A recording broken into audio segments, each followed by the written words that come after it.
Do I need to do the hand waving thing as well? So good morning and welcome everyone to the CSR Forum. I'm Barrie Wyatt, and I would just like to start off by introducing everybody. So if we go around my screen, Ben, you're first.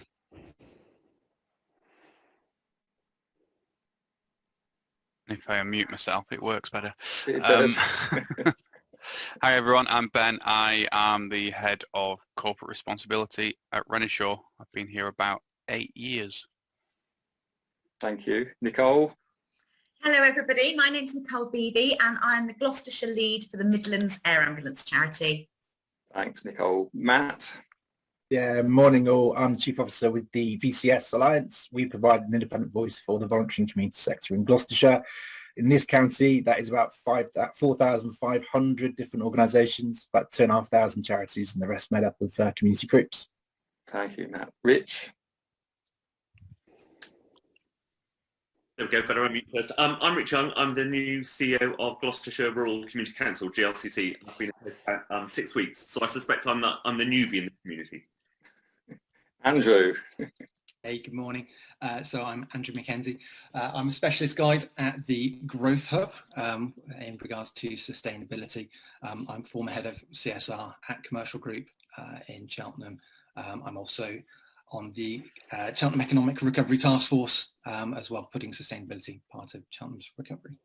Thank you, Andrew. And Richard? Hi, yeah, Richard Gibson, Strategy Engagement Manager at Cheltenham Borough Council. My job title doesn't really give away too much about what I do, but I've got a real interest in community work and building partnerships, and as part of that, a real interest in social value. Thank you. Deborah, you've just suddenly moved to my left on the screen. Hi, I'm Deborah Potts. I'm a director for G1st Let.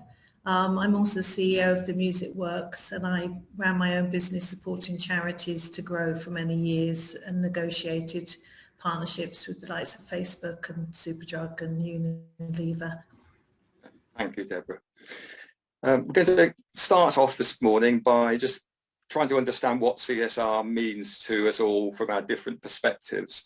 So I'll try and go around in the same order again. And so Ben, if I could start with you, please. For me, it's all organisations have a impact on people and the planet, and whether that's positive or negative, and every organisation has got to take responsibility for those impacts and try and mitigate the negative, and hopefully increase the positive. You can't do it alone. You do have to work with other people, and that's where the kind of the working with third sector or any relevant stakeholders, your neighbours and councils, that's where all that has to come together.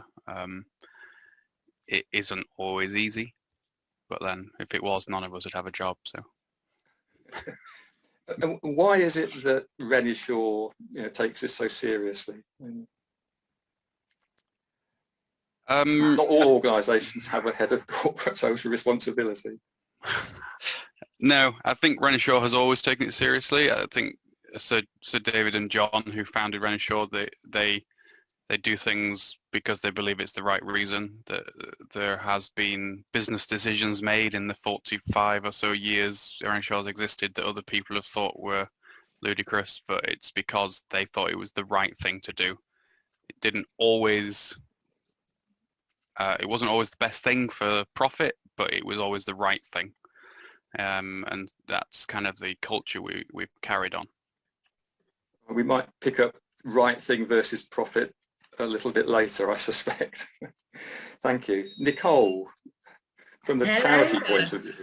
Yes, from a charity point of view. For me, it's all about creating value and impact. CSR is great for employee engagement, and giving back feels good for everyone, so it's win-win. From a charity perspective, working with corporates can be very, very different. Corporates just want days out for staff and things, whereas charities desperately need the pounds to keep their core services running. In my case, obviously, that involves running a helicopter and saving lives around the community, and you need money to do that. So it's about, having those full and frank conversations and working together to create good. Okay, thank you. Matt?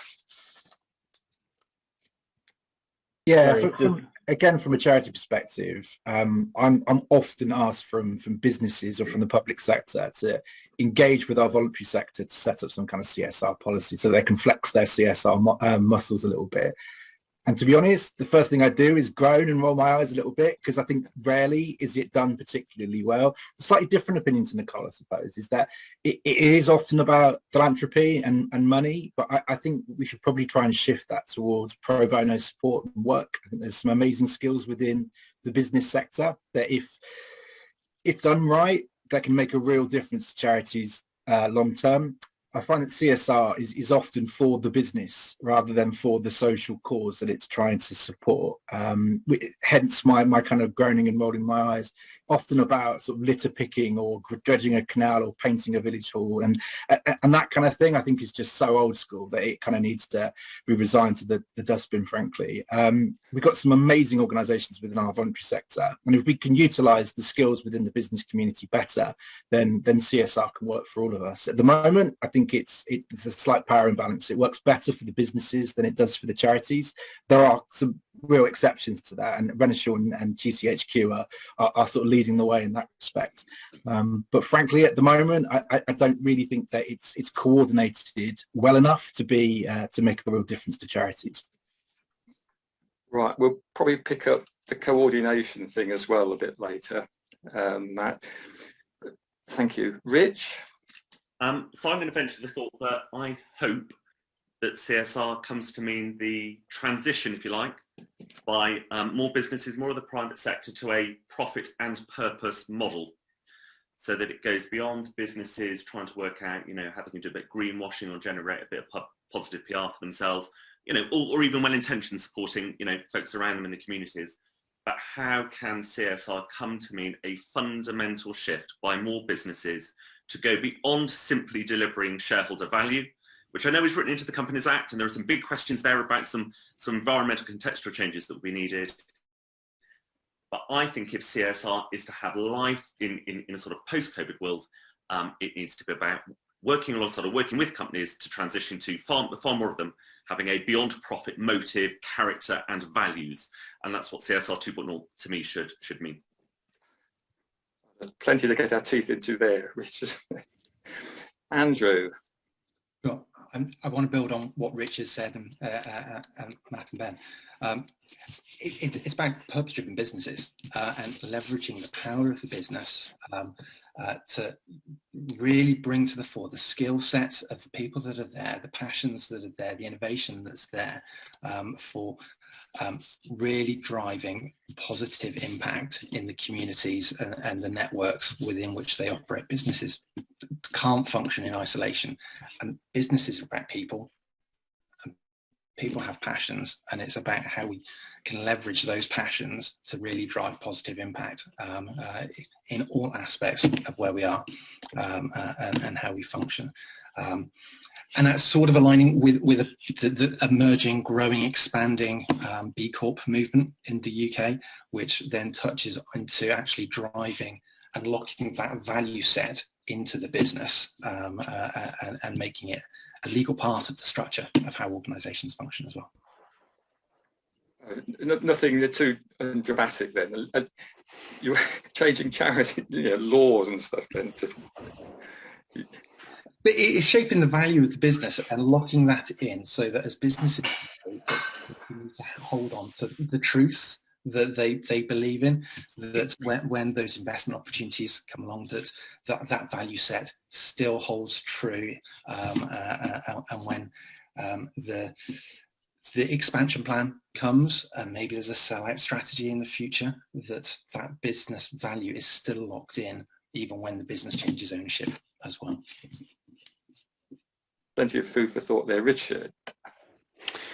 So for local government, we really like CSR. I think, as we've talked about earlier, it's about getting much needed investment, and that investment can be cash, can be staff, expertise in to support communities. So, that win-win of that, providing that much needed support for the communities, along with the kudos for those businesses that get involved, is very positive, especially in this post-pandemic world. But I guess, as we've touched on, we need to go beyond that feel-good factor, and where we're really interested in is those connections and the longer-term creative collaborations, where businesses develop a greater understanding of the communities that they operate in and they serve. And resilience on both sides of the fence, both in terms of community resilience and business resilience, is going to be absolutely critical about how we recover post-pandemic. Thank you. And Deborah? Yeah, so the LEP, we have a number of business groups, and from sort of talking to them about kind of what CSR means to them, I mean, in a nutshell, it's really around, and I think sort of building on what lots of people have said, around encouraging businesses to look beyond just profit, but to link their profit with purpose.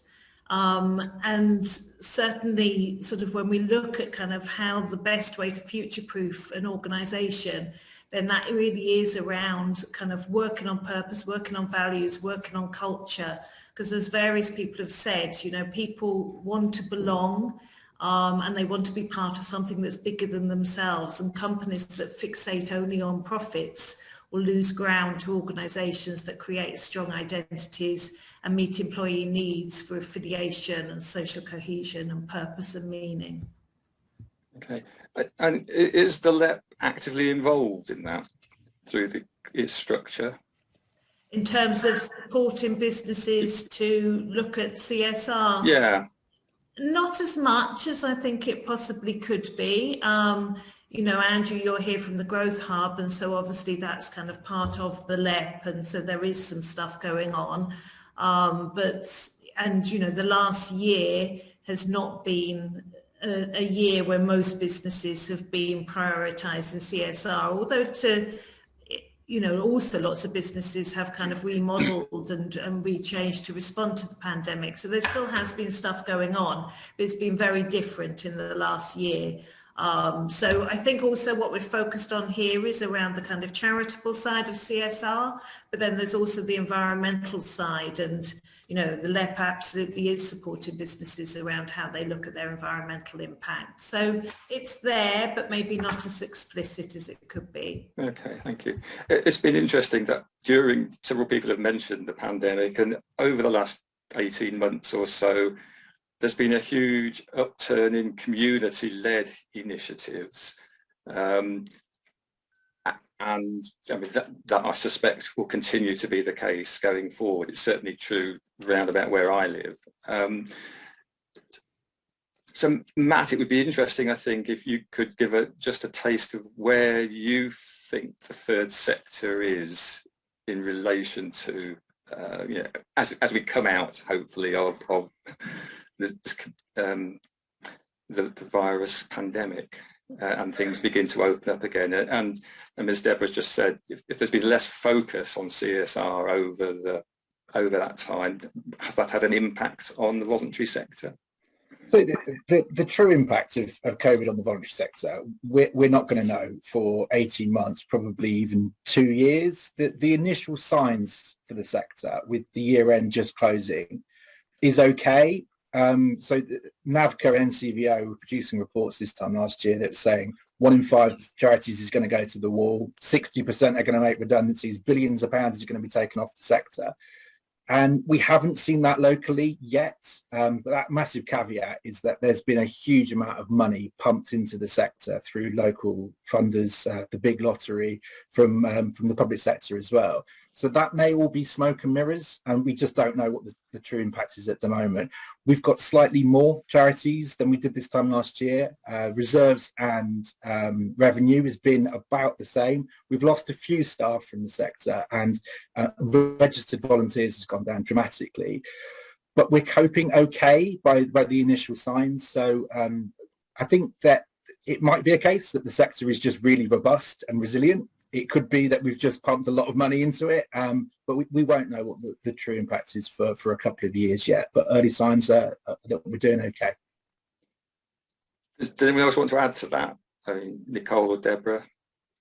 Rich? I was just going to thought that, echoing what Matt has said, that the implications for some charities that depend heavily on, government or local government funding is, you're right, Matt, going to take some time to work through. In a sense, public spending has been held up, hasn't it, throughout the pandemic, and the government has kept the tax flowing, the public funding tax flowing for furlough and everything else. That's not going to last forever. There's going to be some sort of austerity second part, another era of it, isn't it? So I think, that suspicion that I've got, would tend to chime with what you're saying. I mean, we're, as one charity, very heavily reliant upon local government funding, commissioners and stuff like that, and I'm filled with fear about how the margins will be screwed down on that over the coming couple of years. So I think, I think we're yet to see the effect. Yeah, I think you're absolutely right, Rich. And the other thing that I would add to that is that we've got 2,870 charities in Gloucestershire at the moment. If this time in next year we've got exactly the same number of charities, we can't see that as a success if you've got 70,000 people that additionally need to use VCS services that can't, because the sector is either shrinking or it's the same size. So while social and financial inequalities grow massively during this pandemic, as a sector, we probably need to grow as well. And I think that is unlikely to happen. What about, though, all the community groups that are emerging? How do they get involved in this, given the kind of informal, not very structured approach that they take? I mean, they're all over Facebook or, social media. But do they reach out? I mean, does Cheltenham Borough Council aware of, or I guess involved with organisations that aren't charities? I think one thing we've noticed over the past 12 to 18 months is a lot less. There's been a lot less charities ask us for anything. Really? We have a UK Charities Committee, and we people apply for funding and we give funding out. We have had a very large drop in applications, which astonished us because we thought we'd have a much increased one with more traditional fundraising events not being able to happen. But we haven't. And for the first time ever, we've gone out and sought organisations we've previously supported and just given them money without them asking. We've never done that before. We've never had to. We've always never had enough money to give to everyone. But yeah, it's been very strange. And I think maybe one of the reasons is lots of charity workers have been on furlough, and so they can't work for the charity. But also these grassroots community-led initiatives, they don't have the experience to access funding from wherever. It's very small, it's very local, and they don't have the connections. And so actually something helping reaching out and organising them would sustain them and keep them going and make them, they will become fully fledged charities and non-profits. And I think that's how we're going to see growth in that sector. Having people make those connections for them. They just don't know where to go. Deborah, then Rich. Yeah, I think sort of partnership fundraising from a charity perspective is probably one of the more complex and time-taking ways to get money for a charity, and so there has to be much more in it, and it takes a long time to get a good partnership that works for both sides. And so I think for lots of charities, the last year hasn't felt like the right time to be reaching out and having those conversations. And also because the last year has been so unusual, anything that you would be sorting out might be very short-lived rather than a long-term partnership. So I suspect, certainly from the Music Works point of view, I mean, we actually did negotiate a number of partnerships this year because we had a very specific thing that we were doing.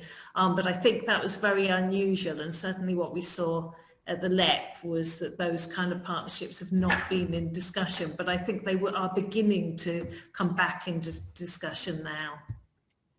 Rich. I'm going to go back to the question you asked, Barrie, which was around, how, collectively we ensure that some of those really micro level community groups that have begun to pop up survive in a post-COVID world, because, you know, I just live in a village out in the Cotswolds, and there's not just one WhatsApp group, there's 3. You know, it's almost at a street level that the good work is being done. And I think there's a real question for organisations like mine and organisations like Matt's going forward, is about how we reach those folks so that that good work that is being done by really small groups, you know, can sustain, you know, can be sustained going forward. I don't have an easy answer to it, because you've got to be able to find them. You know, you've got to be able to latch onto them. You've got to be able to support them. And that sort of infrastructure, capability enabling work, it's not terribly sexy. It's not terribly well funded in its own right. Ben, more than happy to have a pint with you if you're looking for somewhere to spend your money. I think that's a real challenge. You know, how do we get to those micro groups? And yet they use platforms like Facebook probably better than most organisations and most other initiatives. And where, you know, those folks are thriving and surviving because you've got somebody who knows how to use Facebook, that's cool. I've got a mate over in Wiltshire, that wasn't working for them, so they've used Slack, and another one, they had loads of slightly older people in their network who didn't use any of those social networks, so they had to find themselves using mobile and tablet. And somebody was sitting in the middle who could do the coordinating using that. Yeah. There are those that are going to survive and thrive on their own. You're right, Barry, and maybe that best practice can be shared. But there are the ones that, you know, could very easily, as the pressing urgency of the pandemic slips away, they slip away as well. And I think that would be a real shame. And it's those that we need to really get to. And are they a threat to normal charities? I mean, you hear talk about, because I mean, certainly around where I live, you know, you can leave stuff out in your front garden and someone else will collect it, and it's going directly to people who need it rather than via charity shops, for example. I mean, Nicole's nodding, so is that something you've experienced, Nicole? Locally in my village, same as all of you, lots of little groups have sort of started up, and it's really, really lovely to see. I don't think they're a threat to the bigger charities at all. I mean, we'll continue to run our shops, which have been really well supported. When they reopened after the pandemic, they had their biggest upturn in sales ever. So I think there's room for everybody, I really do. Richard, can I ask you, from a Cheltenham perspective, or broader if possible, you know, what are the needs of the community as far as you can see them? Thanks, Barry. That's kind of what you're trying to do, isn't it? Support, you know, Cheltenham. Yeah. I guess I'd probably answer this question in 2 ways, and I'll start off with the doom and gloom perspective, and then I'll hopefully bring it around.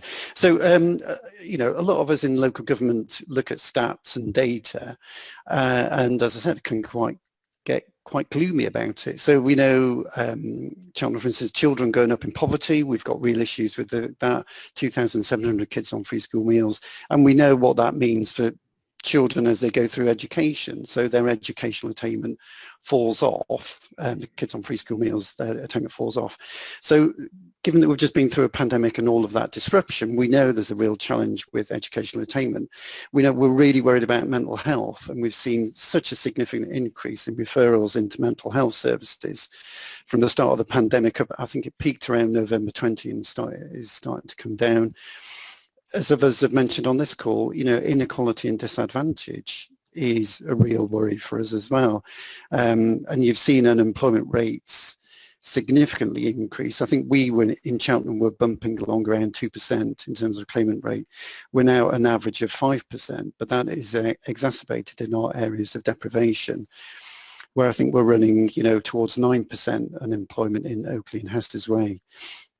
And I think there's a challenge also, and this is an important issue, around cohesion and how we protect the togetherness that we saw during the pandemic as we come into the recovery, knowing that for some groups in our communities, recovery might not be as beneficial, or they're able to take part in that recovery as much as other people.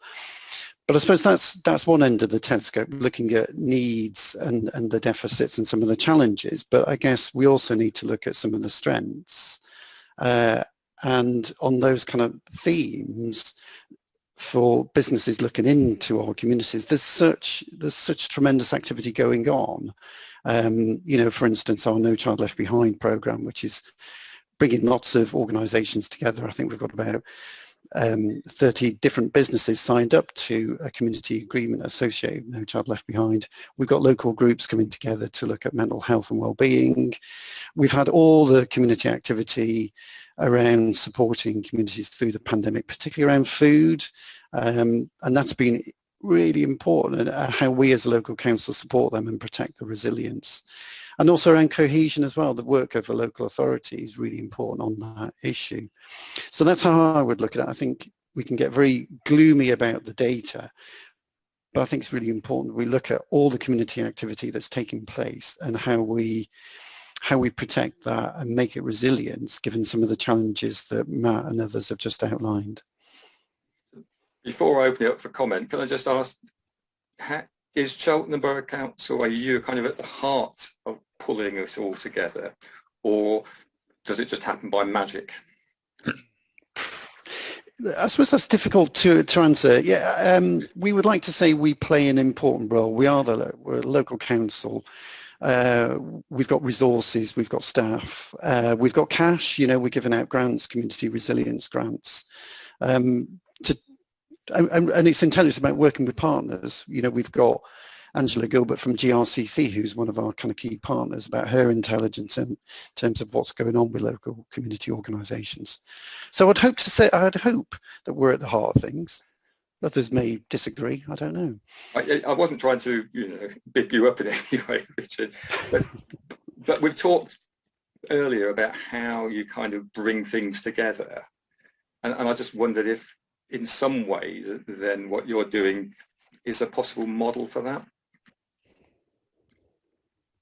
Yeah, I mean, I would say, I would argue strongly there's a really important role for local councils, the 6 district councils in Gloucestershire, who know their communities. They know, as I've outlined, some of the issues, the challenges, but also all the good stuff that's going on. And I think maybe local councils maybe need to be pushed and maybe held accountable on this agenda as well, because that's a really important role that we're getting into. The comments, if anyone's got any. Rich and Sarah, if I can come to you possibly towards the end, if that's okay. So Rich first, then Deborah. So I thought Deborah might have gone in there first. Oh, sorry, Deborah.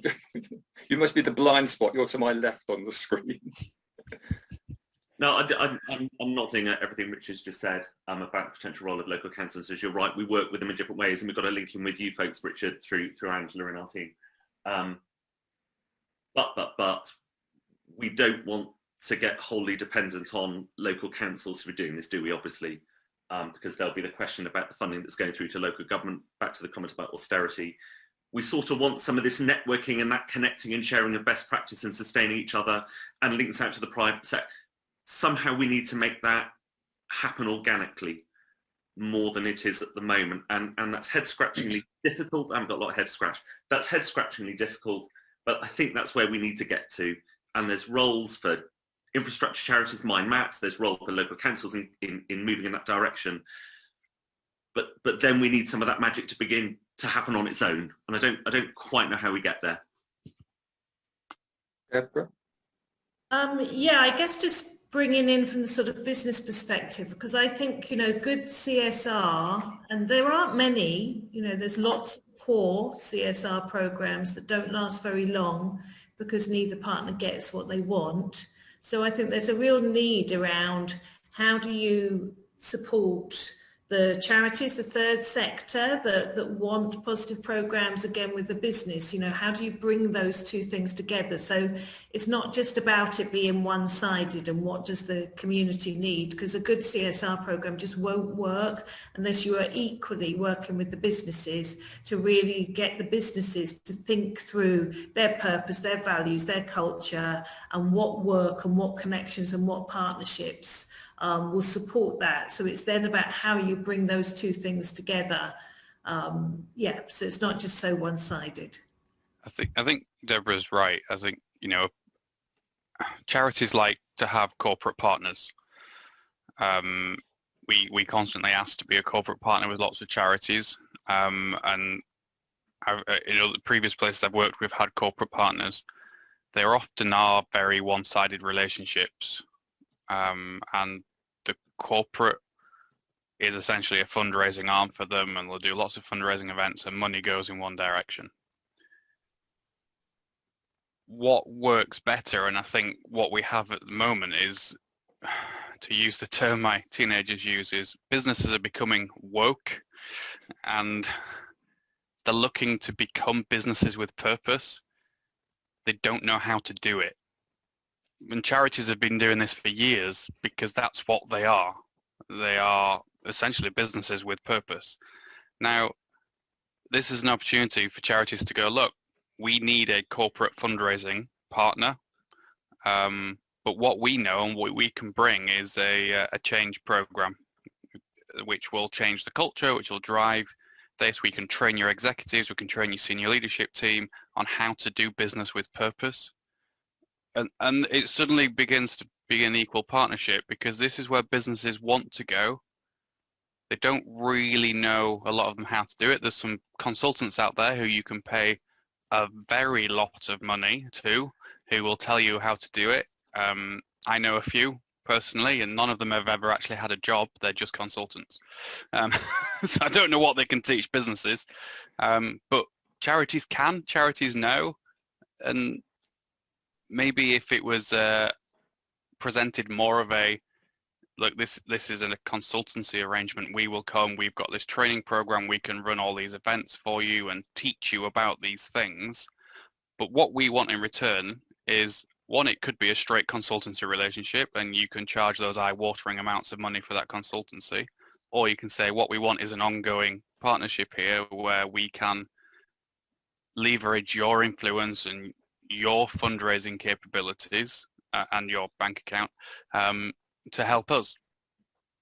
And I think that's a much more sensible conversation to be had with businesses. I mean, we get requests all the time for money. We do have a finite pot of money, but actually most of the requests, it's not done in business language. It's done in the language my teenagers use. Can I have £20 so I can go to the cinema, please? Like, it doesn't work. And if we want to integrate that and make this a more natural, evolving relationship that will just happen, then businesses and charities both need to change how they do this. But that's my idea how it would work the best, coming from a business perspective. If I can leverage the knowledge out there in the third sector to change where I am, that makes much more sense to me. Rich, did you wave your hand or just? No, I did wave my hand, wave my pencil around as well. That already feels like a fantastic follow-on coffee session. I mean, that's the beauty of having these get-togethers, isn't it? Determined to take me out, aren't you, Rich? Yeah, beer, whatever it might be. You know, we'll invite Andrew along and Deborah along to be gooseberries or something as well. You know, that feels to be a really valuable conversation that we ought to have off the back of this, about whether there is the potential in the county to build towards that sort of almost like a capability building program, that the best ideas and insights in the third sector can be, I was going to say, sold into the private sector. That's the wrong phrase. You know, but they absolutely can be. You know, the third sector could actually absolutely become business with purpose consultants. I think that's right. Because if we get CSR to CSR 2.4, you know, and that's the sort of transition that needs to be made. You know, when you look at some of the really big corporates, you see it at Unilever, don't you, with the guy who's CEO there, and some of the other great high priests of capitalism are saying this is where private sector wants to go but doesn't know how to do it. Yeah. And I suspect on a county level, you know, we have got a network there waiting to be formed that could begin to support the private sector to do that. And you know, and longer term, that would be so much more transformative than, you know, can I have 20 quid to go down the pub, or can you come and just help out with my gardening for a bit? So, yes, I'll take you out for a coffee, Ben. That's cool. Love to. More than happy. Good. Deborah, I think you want to get invited as well, do you? Deborah and Andrew want to come as well. I think it does go both ways, though. You know, having supported lots of charities around partnerships, there's there's a lot of naivety from that sector around what a good partnership can bring and how to get it. So I don't think it's all just about charities supporting businesses, although I do absolutely think that there is something there, but I think there is also something around how do businesses support charities and third sector organisations to understand and work with them a little bit more around, you know, what a business is looking for from a partnership and how they can contribute to that. So I really think it is a two-way thing. Yeah, I'll come to Andrew in a minute. I just was going to say, about 4 or 5 years ago, I was involved with another charity, and we attempted and failed to set up a kind of CSR scheme in partnership with business.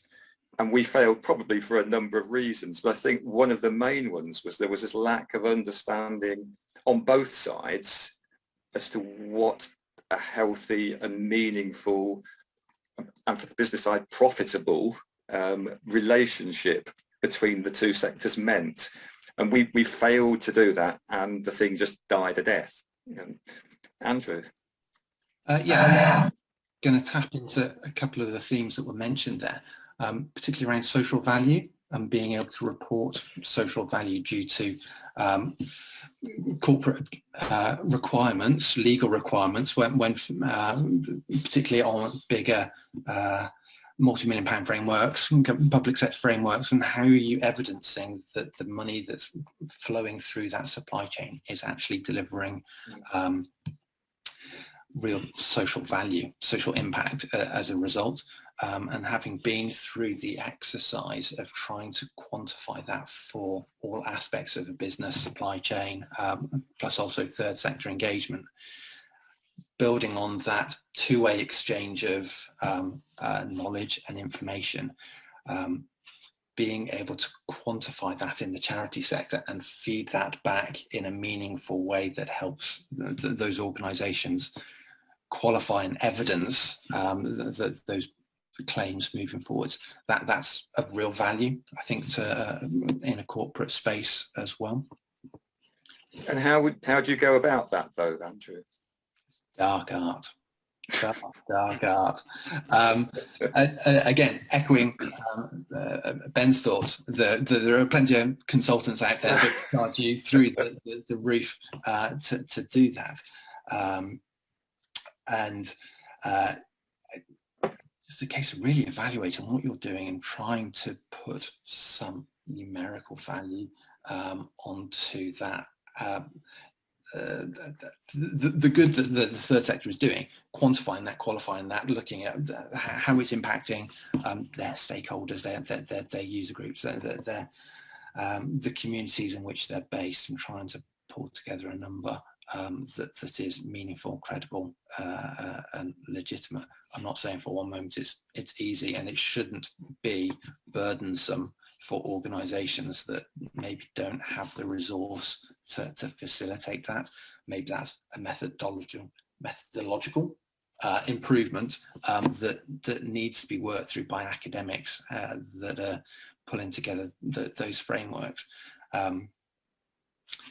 But that would certainly help on that two-way exchange as well. Deborah? Yeah, I think that sort of thing around having clear sort of metrics that measure success is really important, but is also really rare. I've sort of negotiated 5 partnerships over the last year, and they're with big global organizations, and yet they aren't asking for, I mean, they haven't come and said, this is what we want to get out of these partnerships. We as the charity have had to push quite hard to agree a set of success measures, and we've done that because we know that if we don't, despite it all being lovely now, in a year's time, someone will be questioning, what have we got out of this, and are we going to do it next year too?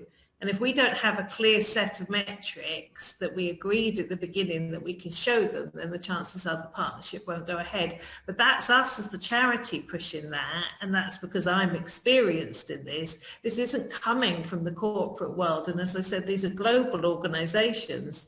And so if you think of some kind of smaller organisations or businesses that might be in Gloucestershire, I think businesses quite often, you know, both sectors actually are quite far away from being knowledgeable enough or experienced enough to negotiate good partnerships. So I think there is some kind of need of development on both sides, both maybe the LEP supporting businesses and someone like yourselves, Matt, supporting third sector.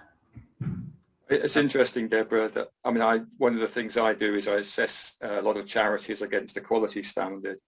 And one of the things a lot of charities struggle with, particularly with their contracts from local government, apologies, Richard, is there seems to be a really lack of understanding of what an outcome is, let alone what value and social added value looks like. And too much is still just looking at, we want you to deliver 5 of these and 6 of these and 15 of those. It's just, and that's been going on for a very, very long time. It feels to me like it needs, I don't know, something quite dramatic across the board to change the attitudes as to what value really looks like and what a difference organisations make, and if CSR really is going to take off in a bigger way. Andrew.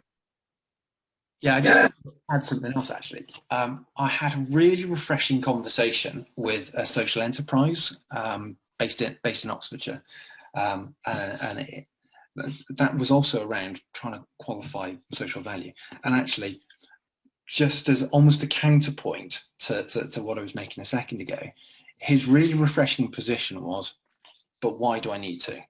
Because actually, if people come and see the good work that I'm doing and see the impact that my charity, my organisation is having on the people that are engaging with us and seeing their lives tangibly changed, do you know what? Why do I need to write a corporate report?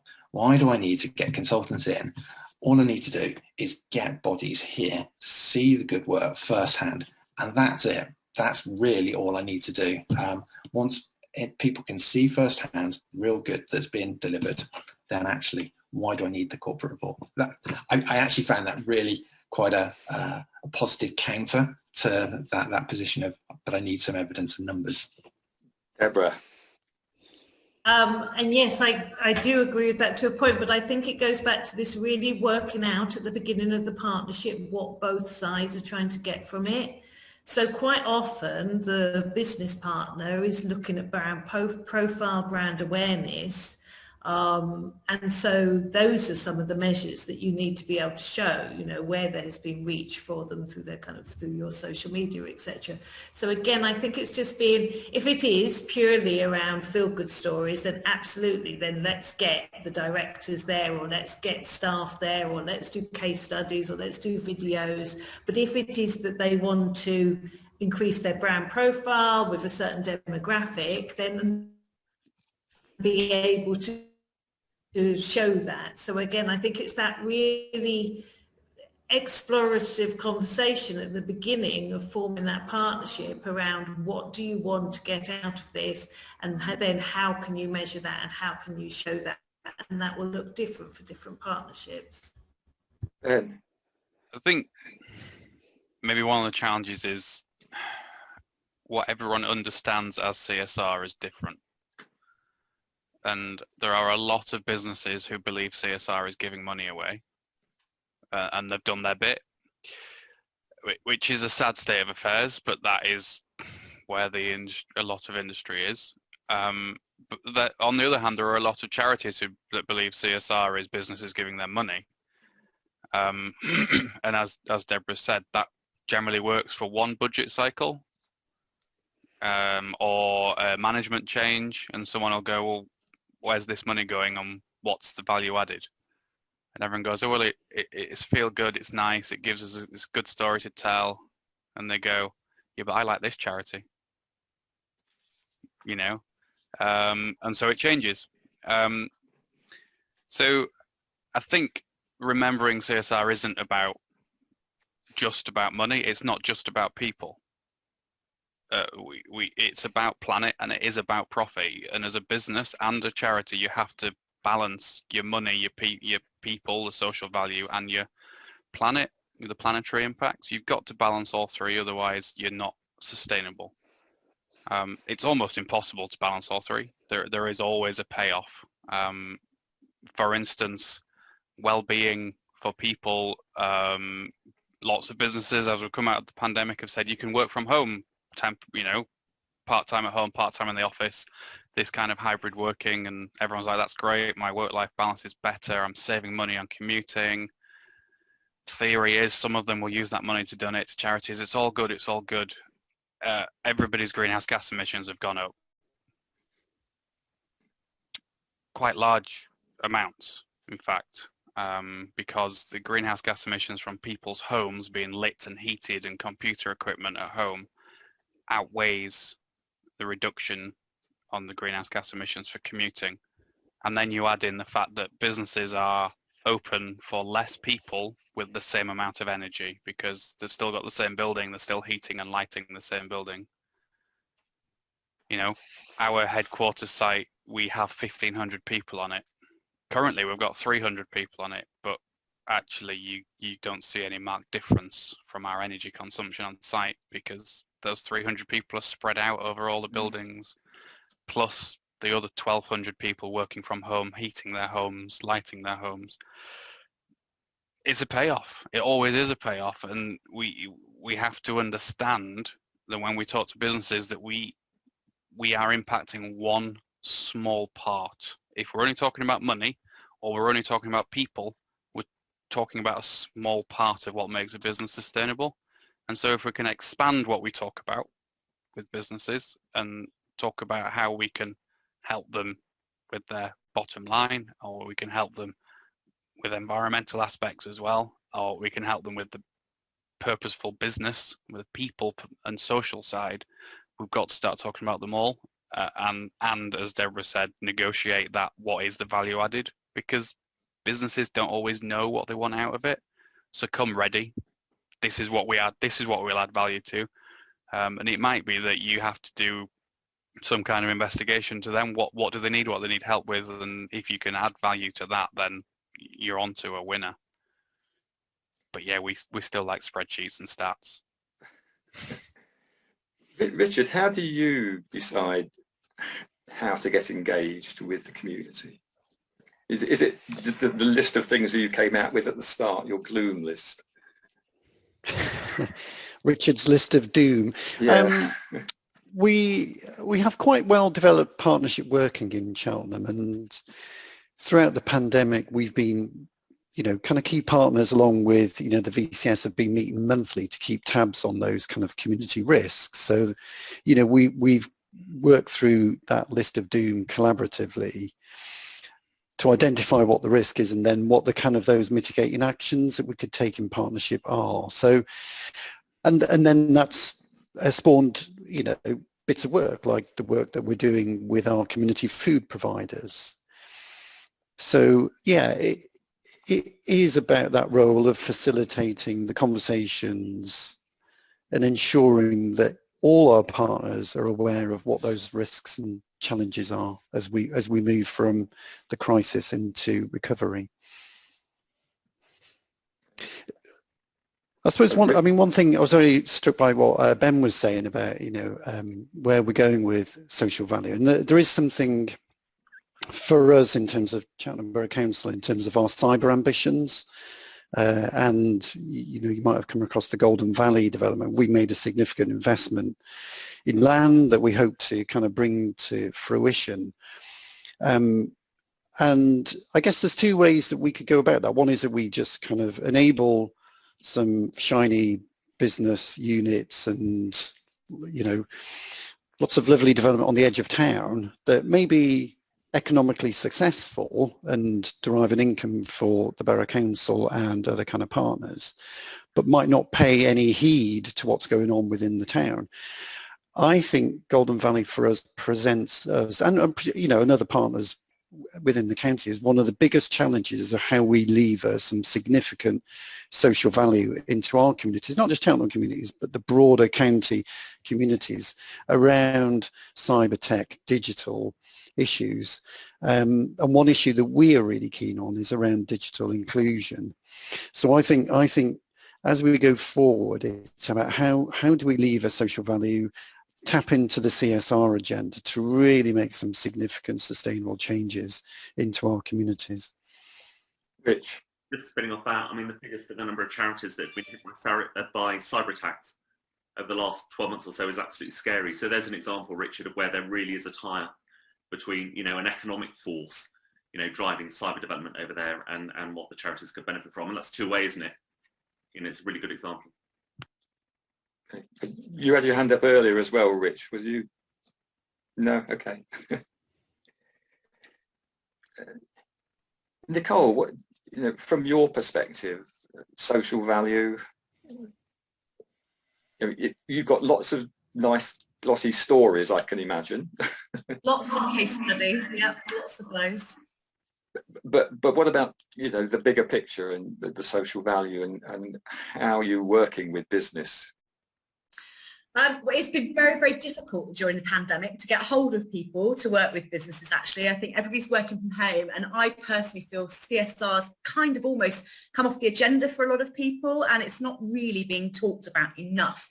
I think forums like this are great. We need to get CSR back on the agenda. People need to talk about it. It needs to be embedded in the businesses. We need to get buy-in. We need to work together.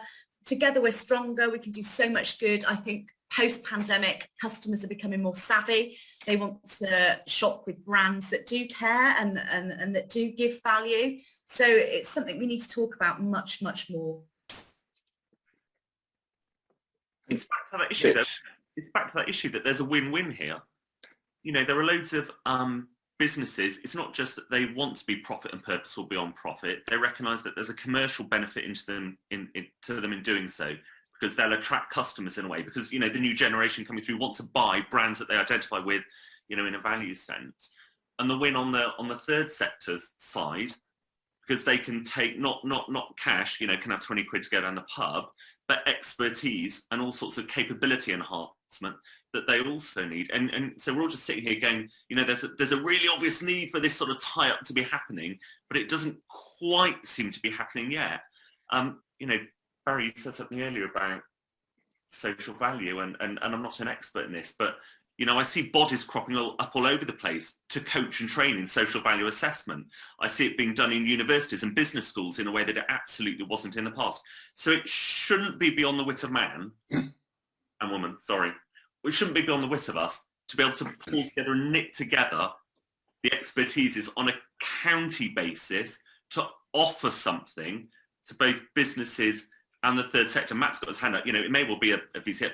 There's a conversation that we ought to be able to have about just putting together some of the Lego pieces and piloting something and see whether we could do it. Because I don't think it would be terribly expensive. Because I don't think we somehow got to crack the atom. I think the knowledge is out there.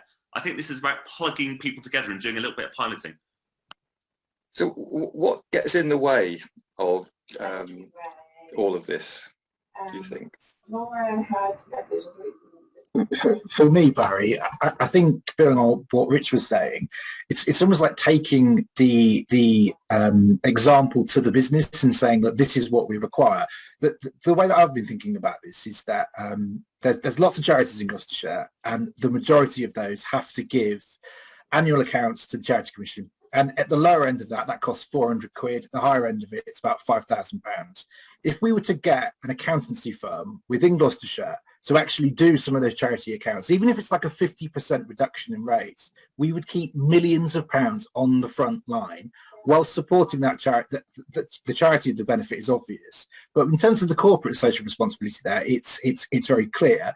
But you could also provide a real good training environment for those accountancies to sort of step up their game and do that kind of thing. So I think it's about taking those as examples to the business sector and saying, look, this is what we require as a charity sector. This is the kind of level of benefit that you could make, and just giving them a really clear pathway to support their communities. Do charities, I mean, Deborah or Nicole, know what they want from the business sector? I mean, Deborah, you've talked about how difficult it is sometimes to agree these partnership arrangements. Is that because from your charities side, the issue is more on the business side, or is it that the charities don't know what they want? I think quite often charities just feel that they want money, and that's not what a successful partnership is going to look like. So I think and I think, you know, partnerships generally, as I said, they take a long time to negotiate and get going, and they take quite a lot of servicing, and so they're not, you know, they're not a quick return on investment. So if ever I was advising a charity with urgent needs of money, I would not say partners. A corporate partnership was the way to go. I think that's a much longer term where you really have to find the right fit. So the ones that I've just negotiated for the music works are all with, you know, big music organisations like Warner Chappell Music. There's a really clear fit between us. There's a really clear fit in terms of brand alignment. They want to start being associated with kind of what, you know, sort of young, edgy artists. There's particularly sort of some of those music sector organisations that are looking to look out of London. So we start to really fit that. And that was why we were able to really negotiate those even during the pandemic. But that was a really strong fit. When you try to just sort of, you know, with other things that when you just try to find charities that, or when we've just tried to go with organisations where the brand alignment and when we're not clear enough on what the business wants, then it doesn't work. So I think, yeah, I can't remember what your original question was. What was the original question? It was around how is it because charities don't know what they want that it's so difficult, or is it because you don't know what the businesses want? I mean, Ben might want to input into this as well. I think there's a bit of both. I think there's a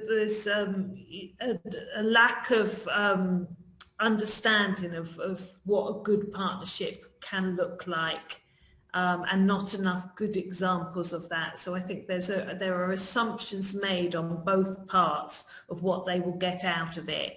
And not enough work done generally in really working through. And where I think there's generally also not enough work done is in what I call activating the partnership.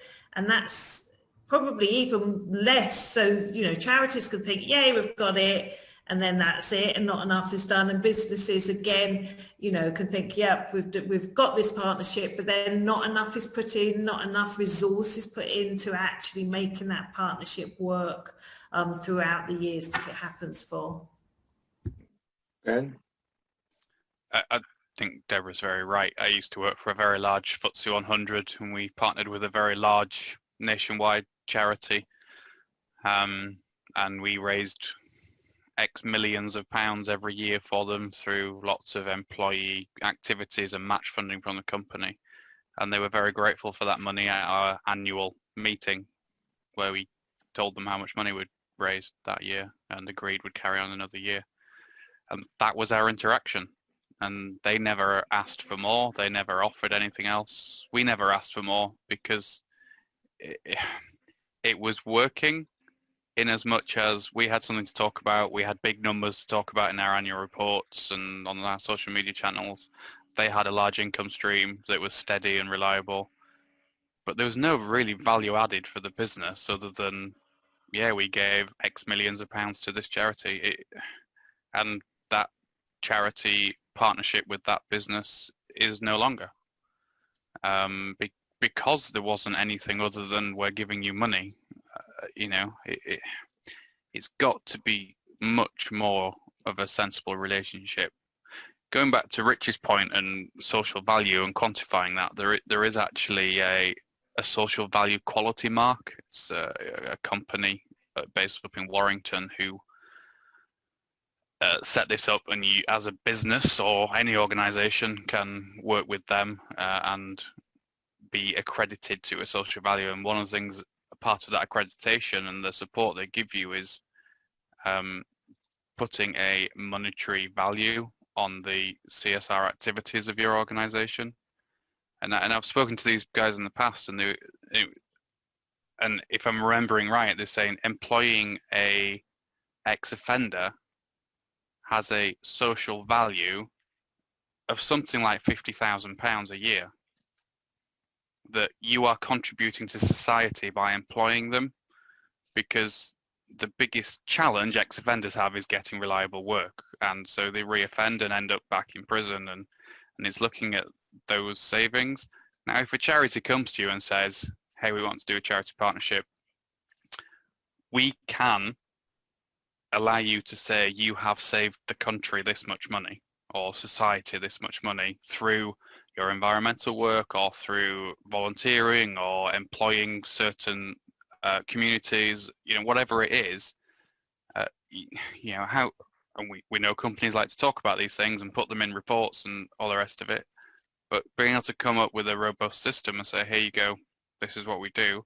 And as Rich said, if, you know, these people in Warrington have done it, we are able to do something in Gloucestershire and say, this is the Gloucestershire way, calculate it and standardise it. You know, I imagine with the heads on this screen, we could probably do that without much of a challenge, as long as one of us can do sums, because I can't.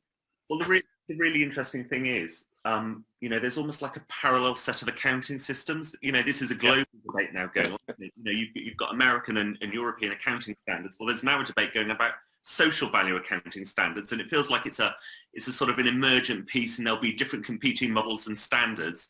But there's loads of ideas for us to tackle, and just to get practical for a minute, I rather suspect that this is absolutely a sort of a project that if we came together, we could get a knowledge transfer placement, leveraging money out of UK research and innovation to do, and it could sit in Matt's team or my team, it could sit over in the LEP or something. It doesn't really matter, does it? But, you know, the folks around the table here, tapping into money there and getting one of these clever graduates out of a business school to do it, that would absolutely be a really practical thing that we could latch onto coming out of the pandemic. Sorry, I just got practical for a minute, Barry. Well, no, that's fine. I mean, I know Pete can close his ears for a moment, but what stops that from happening? I mean, is somebody going to put their hand up and say, yeah, I'll take this forward? So I'm really happy. It feels to me that there's a set of conversations that come together, and social value and the training around that is one. The other one I've noted down is the profit and purpose transformation, so how the sectors can come together to really grapple with that issue of the fundamental transformation in businesses, noting Andrew's comment about B Corps as well. And the third thing I've written down is there's that conversation about the two-way partnering. You know, picking up your comment, Ben, how do we make sure that these connections benefit both sides? And it does feel that there's a little working group involving folks around the table. I'm more than happy to ping out some doodle poll or something afterwards to see how we might take these conversations on, because I mean those are the three threads that I've noticed. It's just an offer. Yeah, I'm happy to support that. That's great. Andrew as well. Fabulous. Can I suggest we open it up? I know Sarah's been waiting patiently to ask a question, and there may be others as well, Matt and Janet I can see, and then just have an opportunity for everyone to make kind of final observations before we close in about a quarter of an hour, I think, or so. Andrew, did you want to say something first? Yeah, if I can. I'm kind of conscious that kind of half the panelists here and the scope of the conversation is about that third sector and about the charity piece. But as Ben alludes to, CSR is far broader than just that one-way piece. That from an environmental point of view, we are facing a climate emergency. All of the local authorities in the county have declared a climate emergency. Businesses are critical in terms of helping us address the climate emergency. And so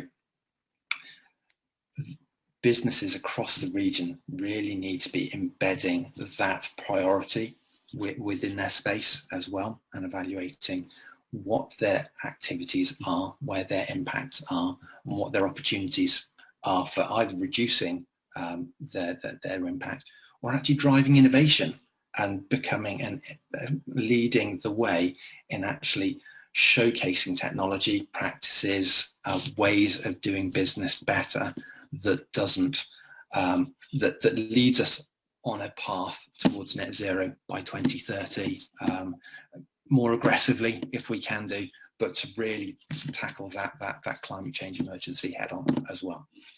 I'm aware, Andrew, that there's another forum taking place, I think sometime today, on that very subject. Yeah. But I think picking up from what Ben said earlier, it's got to be a part of the CSR overall agenda. You can't separate them. They're absolutely linked. Climate change and climate emergency and the impact on society. The communities that will be the most adversely affected are people from lower social economic backgrounds, ethnic minorities, especially ethnic minorities indirectly, because the countries their extended family may be living in and their cultural background is from will be more adversely affected by climate change than this one. And so, and whilst it doesn't immediately affect them, there is a massive well-being issue associated with climate change for those communities. It's a vast, complex set of problems to tackle that no one knows how to do alone. And business can't solve it, government can't solve it, people can't solve it unless all sectors and are engaged together. We just won't be able to do it. And actually, we are already seeing over the past couple of years, they started talking about climate change anxiety, and it is becoming a recognised issue, particularly with younger people. This vast, massive issue in the future, which could have world-ending or world-changing implications, and no one's got a solution, And I mean, when I was a teenager, I was grappling with whether I should wear a red or a grey t-shirt was enough for me, and that was hard, But the younger generations are much more aware of what's going on in the world than I definitely was when I was young, and we've got to tackle it all together, as Andrew said, and so here's a problem that business doesn't know the answer to. If the third sector have any inclination of how to challenge these social issues and environmental issues, then come with solutions, and businesses will really appreciate that. Thank you. Can I open it up then to observers? So Sarah, I know maybe your question's already been addressed, but otherwise, please fire away. Thanks, Barrie. It's been absolutely fascinating listening to the conversation over the past hour, and I think I just wanted to actually share some observations, and just from an SME perspective. So I guess I have two kind of hats on, if you like. One is just target as an SME in our community and what we're trying to grapple with, understand and work through, but also the role that we have with our clients to help them. And what strikes me is, we're in a transition.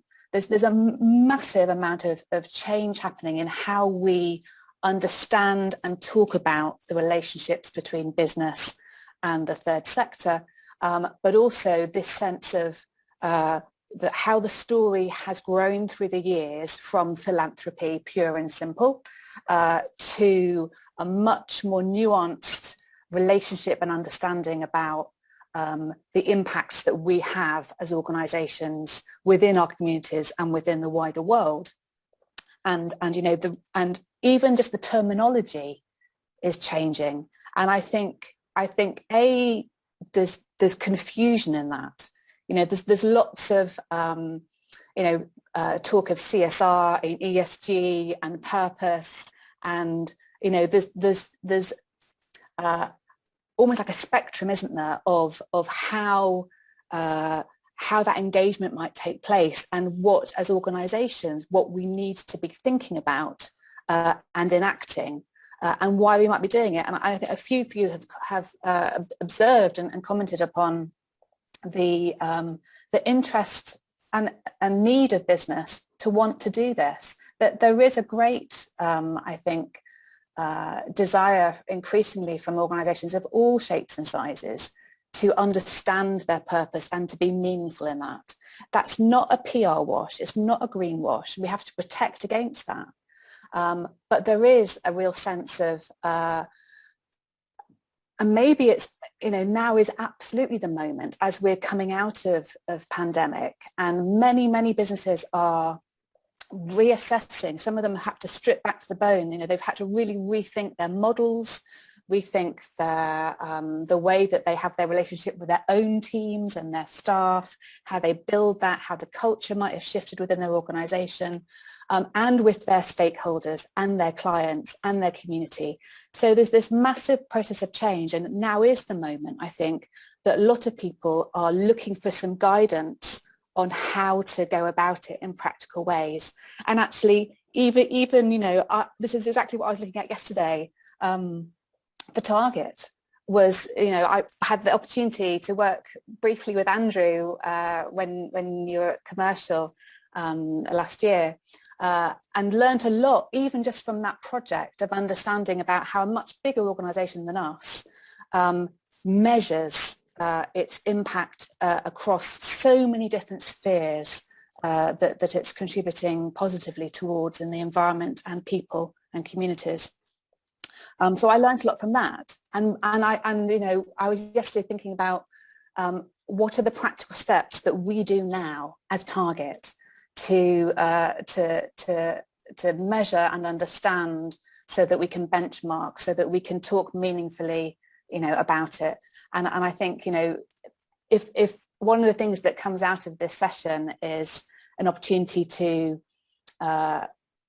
simplify and educate and share best practice guidance that can be adapted for organisations of all sizes, I think that would be enormously helpful and really valuable. Thank you, Sarah. That's brilliant. I hope something can come out of this conversation. Any other questions, observations, Matt? Yeah, sorry, I just an observation as well, and I find it absolutely fascinating listening to the conversation, and I just wanted to pick up on the point that Sarah did. It's about guidance, and it strikes me when it comes to people talking about CSR, a lot of the time they're thinking about big corporates and stuff, but I feel, we're a very small organization. We're 5 employees. We're 500,000 turnover, so we're very small, but we can make a difference as well. But it's where do we go to get that information? Now, I feel we're doing a lot of good things within our business, but it's not sort of a coordinated approach. It's not in a CSR policy as such. And I think, a bit of guidance and a bit of help from, the experts, you guys on the panel here that really know what you're talking about, would help us coordinate our approach. And then when we have that, I think we could roll it out to other smaller businesses. And just picking up the point that Matt said about, charities and accountants, if we could get them to help the charities file their accounts and that sort of stuff, you could save a lot of money. Well, a good place to start is probably a smaller accountancy practice that could go in and help a smaller charity and sort of like link in at that sort of level. So, I believe smaller businesses have got a lot to offer. With a bit of guidance and a bit of help, I think we can make a difference. And I know the focus is a lot on some of the big corporates, but, really, as part of a coordinated approach, think about what the smaller businesses could do to help as well. I agree, Matt. I don't know what the statistics are, but in Gloucestershire about the business setup, Deborah might, I guess, in the LEP, but it's going to take a coordinated approach, not just big businesses, but all businesses, as well as the voluntary sector, small community groups, government, working together to make any meaningful change. Any other, Janet? don't want to put you on the spot, but your face has just appeared. Well, I actually work in social value, so I work for Bromford Housing, and I work as a grants and social value officer, but out in the community. So Bromford Housing actually pay me to go out and help the smaller organisations out there to obtain grants, funding, do compliance and governance. So I'm out working with the smaller groups, and when I said smaller charities, it's the charities where they don't have any other staff but one project manager, or even less, it's the trustees that are doing the work. And for those charities, it's quite often very difficult to work with corporates. And I had one charity that decided they were going to try and work with the corporates. They spent hours and hours and hours. They asked them to come back with all sorts of reports. They filled in the reports they needed for their board, and then they received £250. So to some organisations, it's not just about having the money. It's about having the knowledge of how they do something. It's the smaller organisations, the ones that you're talking about with community groups, they will be put off by any amount of paperwork. The majority of smaller groups and smaller charities are set up in order to help their beneficiaries. And that's how they see it. So trying to change their mindset that they are a business and they have to work as a business is very, very hard. And I've been working with some charities now for 4 years to try and get them into that business mindset. And I still have trustees saying to me, yeah, but we weren't here to do that. We're here to help beneficiaries. And you're saying, yes, but this is the modern world. Now you do have to work as a business. You have to put the paperwork in together. You have to put the policies, the procedures, the risk management. It all goes hand in hand in running a business. Now, if you sit down a small community group and you say to them, this is what you're aspiring to, and you also have to do all of this, that's going to be very difficult. And then you add social value on top.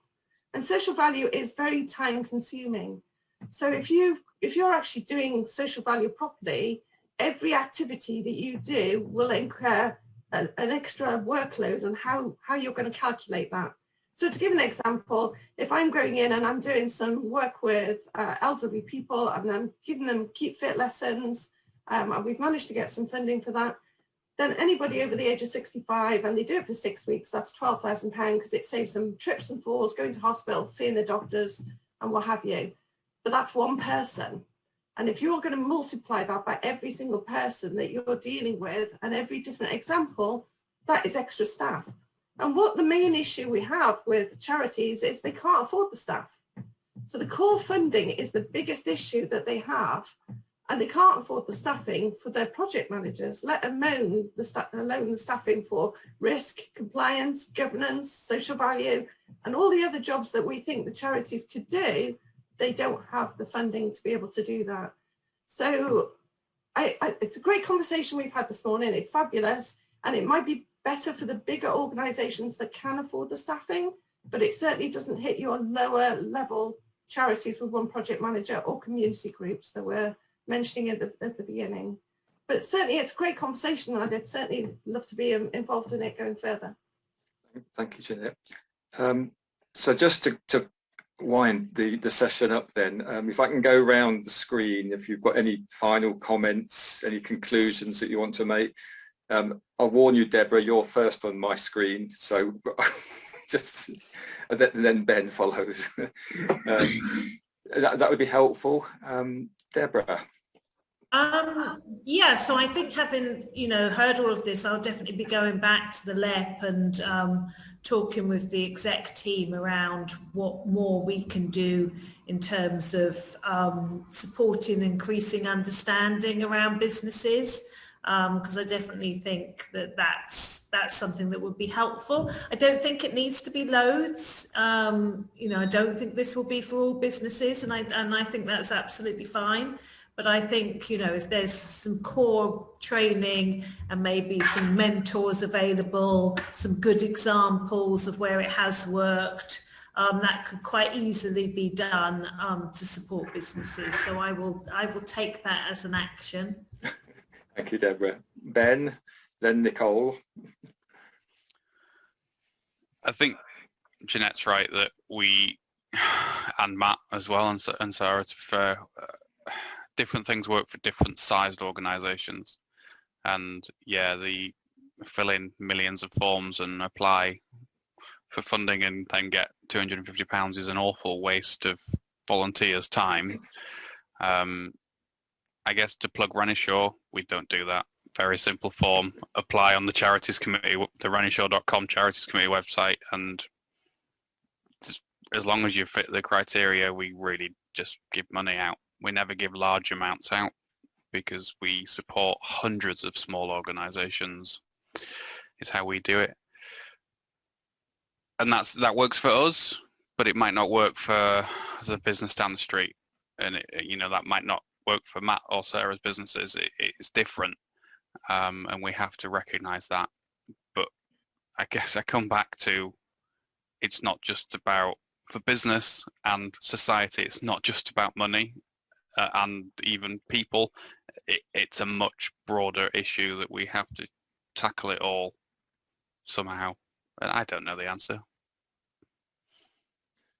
Thank you, Ben. Nicole, then Rich. Thank you very much. I think it's been a really, really interesting morning. It's been lovely to hear everybody's views. Matt, for me, you were quite thought-provoking because, in all honesty, when you think of CSR, you do think of the big people. So I think it'd be nice to think more about the SMEs. If we can all regroup and get some actions going forward, I think then this would be a brilliant morning and a nice piece of work for us all to take forward. So thank you all very much. Rich, then Andrew. Just say thank you for the invitation. I'd love being part of it. Now is the moment, I think, to think bold and to aim for systemic transformation. And if we can bring some of the players around this table together, I'm sure there's some little practical steps we can get going to make that happen. And are you going to honour I put my hand up to communicate with people? Yeah, I'll do that, and I'll take that to do the poll. And at the moment, it's a three-way conversation around social value and training around that, the profit and purpose transformation thing, and the two-way partnering to make sure that CSR relationships, benefit both sides. But yeah, I'll absolutely take that action. Andrew, then Matt. Yeah, it's been great, thought-provoking, and I think CSR doesn't necessarily need to be complicated. Just actually, there's a lot of good happening inside a lot of good businesses at the moment, and actually it's just tapping into the resources that exist within that space and actually using the power of people to really drive positive impact wherever, in whatever sphere that they're working. Just really focus on where the good can be, and that can be in the day-to-day, and it can be in the extraordinary fundraising, it can be in everything. Thank you. Matt, then Richard.